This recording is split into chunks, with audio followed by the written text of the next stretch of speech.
Hey guys, LazyMan here. Hey, for those who haven't seen my last video, Thermalright sent me a couple of their new CPU coolers, and the first one we're going to be looking at today is the HR-02. Now this is a fanless cooler. However, you can add a 120 millimeter or 140 millimeter fan if you choose to. But for test purposes, what we're going to do is we're going to actually run this in a passive mode, and we're going to actually compare it to the stock i7 cooler, and we'll see what the temp differences are with that. Anyway, I'm going to do a quick overview of this, and then we'll get right on to the results of the test. Alright, as you guys can see, it does come in a pretty plain box. It does have the Thermalright logo on the front, the label on the side, but other than that, there's not much other information on the box. Just pretty much a plain brown box. I don't know if Thermalright does that to save on cost, or if this was how they send out their test units. But anyway, we're just going to go through this real quick, and when you open it up, the first thing you're going to get is a Thermalright sticker. Then you have a quantity sheet, tells you how many pieces you should have of each one. Your installation guide, and again, this thing supports the 775, 1156, and the 1366 socket. So for you AMD fans, this cooler unfortunately will not work. Then when you look in the box, it's a very nice size cooler there.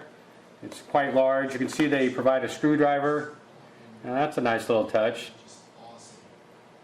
And then our accessory box right here, and then the cooler itself. We'll get this thing out.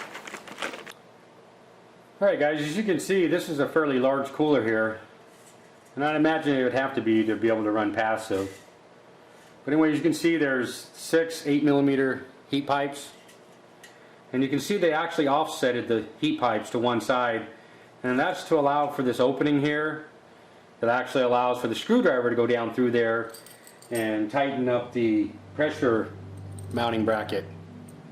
And this actually works if you want to increase the pressure that the cooler puts on the CPU, and by adjusting this screw here on the top, you can start off at 40 pounds, and by going all the way clockwise, it'll increase to 70 pounds of pressure. So we're going to give that a try and see if it actually helps any. But along with the cooler, you do get the backplate cap. This is for the 775 socket only. Then here you have the support bracket, the anchoring mount. It does come with 4 thumb screws right there. Also, it has 4 male and female screws. Comes with 4 anti-vibration pads, a thing of thermal compound. Again, the pressure vault bracket, the little wrench. It also has the fan clips for the 120 millimeter fans, 2 of those, and then 2 of the fan clips for the 140 millimeter fans. So that's pretty much everything that comes with the cooler. So I want to go ahead and get on to the testing and see how this performs against the stock i7 cooler. So anyway, let me get that set up, and we'll look at the test results. Alright, to make the test as fair as possible, I am running this on a bench setup, and the specs are here.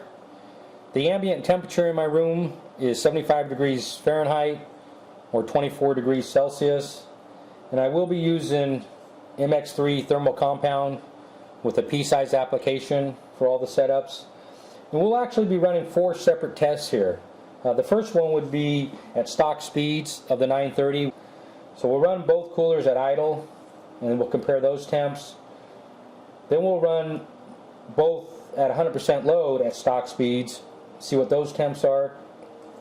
Then I'll overclock the CPU, and I've already tried to see how high I could get the stock cooler, and the highest I was able to get it was 3.4. Anything higher than that, I just couldn't keep it stable. So we'll use 3.4 as our base, we'll run both coolers at idle, see what those temps are, and then finally we'll run 100% load at 3.4 and see what those temps are. I will be using Prime 95 to stress the CPU, and then what I'll do is I'll take the average temps over the 4 cores and compare those two temps and see which one is running cooler. So anyway, your temps is probably going to differ depending on whether you're inside the case or outside the case, depending on the ambient temperature, whether you have other fans in your case creating more airflow, and there's going to be a lot of different variables that could change your actual temps. So anyway, this is just a base to see if the Thermalright passive cooler will outperform the i7 stock cooler. And if I had to put my money somewhere, I would say that the Thermalright will outperform the stock cooler. So anyway, I'm kind of excited to see what the temps are, so let's take a look at them.